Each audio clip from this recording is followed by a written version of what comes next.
Whew. I was gonna watch a show. It's like 12:30. Been having trouble sleeping.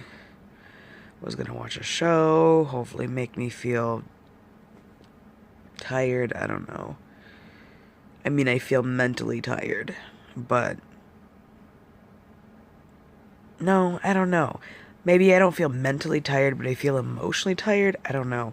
It's hard to explain. What is my phone doing?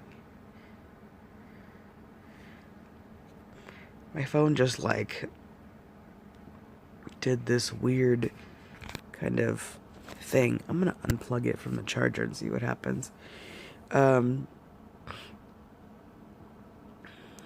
anyway, went to go watch a show. Um, was looking at the list of things that I have in my like want to watch, and I had one of the things was Whitney, which is the I think it's based on Whitney Houston's real life, but it's not actually Whitney Houston's like life in a documentary or something like that. I think it's like basically a reenactment of her life, and like it tells her life. And Whitney Houston was one of the people that I've always enjoyed and appreciated as a diva. Of course, she was very talented. She just had a lot of issues with drugs, um, obviously. But I added it in my queue a long time ago. I wanted to watch it when it was in theaters, which I don't typically want to watch a movie like that when it's in theaters, but I wanted to support it. And then, it kind of, and then I got too busy and couldn't do anything anyway. She sings that song from the Bodyguard, which is a remake of Dolly Parton's song, I Will Always Love You. And my phone's doing that weird thing again. I don't get it. Okay. But anyway, so, that is, a song that I listen to when I think that my mom is like singing it to me because, part of the frustration in this whole thing is that, people when people pass away, we want to remember them for being good people, and we want to remember them for being the best that they could be. And the difficult part for me is that I had a difficult relationship with my mom, and I can't really say that that's surprising, or that that's gonna negate how I feel about her now. It's going to be hard for me to reconcile these feelings with her after she's gone, after I don't have her there anymore. And so when you hear that song, I Will Always Love You by Whitney Houston, she talks about like, we both know that I'm not what you need, and those kinds of things, right? And basically, I agree. I feel that like, my mom wasn't always the perfect mom, and that sometimes she wasn't the mom that I needed. Well, anyway, that came up. That wasn't really what triggered me. I saw that second. What really triggered me was It's Always Sunny in Philadelphia, because I love that show. I think it's stupid funny. My brother and I would watch it, and we kind of got my mom into it over the last few months. That she was diagnosed and she was alive, because we would watch it sometimes at the house during breaks or whatever, when I wasn't working online. And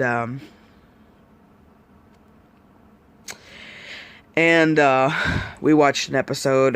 We watched a couple of episodes that were funny, but Rum Ham, that episode where they get lost at sea with a ham that's been soaked in rum, and then it becomes kind of like Wilson and Tom Hanks, and like he's just like, Rum Ham, I will always love you, Rum Ham. And then that got me laughing because I was thinking about us watching that episode together, and then of course like remembering that I saw that episode with my mom and that she was laughing and she was happy. Of course, that made me emotional. Because I do want to remember those good times, that my mom had and that we had together. But right now it's been a lot of flashbacks and nightmares and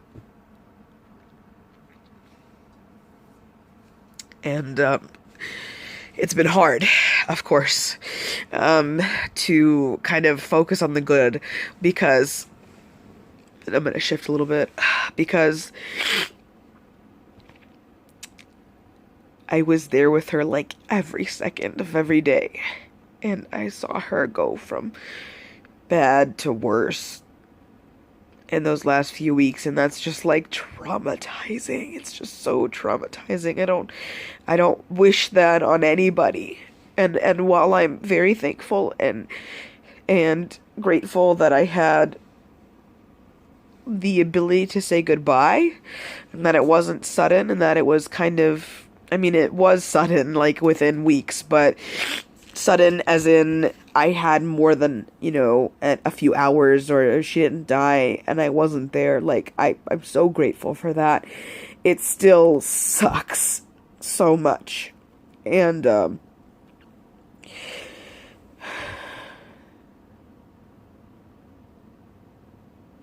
one of the nights that I was up giving her medicine, of course, it was all oral medications, so she didn't actually have to swallow because she couldn't.